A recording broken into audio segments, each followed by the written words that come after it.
I don't even know if money is the only issue, because what I've become aware of here recently is there's also an environmental cost to things. Because I kept saying, well, now if I'm not driving one, two cars, my partner and I were driving these cars to work and so forth. There's an environmental cost to things, and we're not wasting food and there's a health cost to everything. I mean, it really is a health cost to everything. I looked at things today that I thought I really wasn't eating healthy at work. I mean, to go buy some donuts or bagels for somebody for the staff on your way into work, to buy chocolate bars because somebody's got a fundraiser going on, to eat lunch at a cafeteria that really isn't healthy, any kind of healthy food that's going on, even though it was a hospital. And then the evenings, because you're working late, because you're running around, because you're running the meetings after work, you don't even eat a cooked meal at the house. You just stop in at happy hour somewhere and shove down some nachos with a couple of beers, and then you go home to your world. And there was nothing healthy going on about that lifestyle. So there becomes an awareness of what am I doing to my body, and how does that affect me? And really, is there stress that's affecting who I am on a daily basis?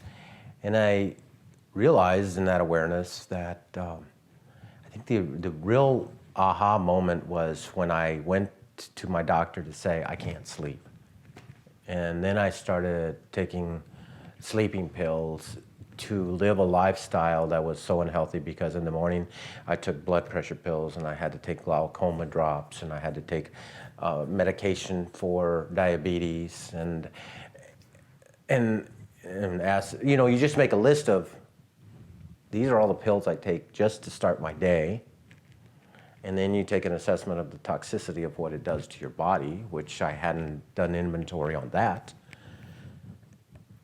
And it begins to add up, and you realize that what if all this stress and all of this discomfort that's being caused by my angst to not want to be in the job was to go away?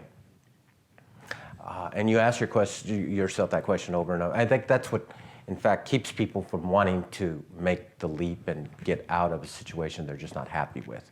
Because they just ask over and over and over, and they forget that, if you just write them down, which I did today, and analyze them and say, okay, I'm no longer taking these pills, and I no longer have to go to the doctor for this medication. I no longer have to see my doctor for this. And the eye doctor no longer says I have glaucoma. And all your doctors start looking at your numbers and going, what did you do differently? And since I got out of a situation that was very stressful, a situation where I woke up daily uncomfortable with what I was doing.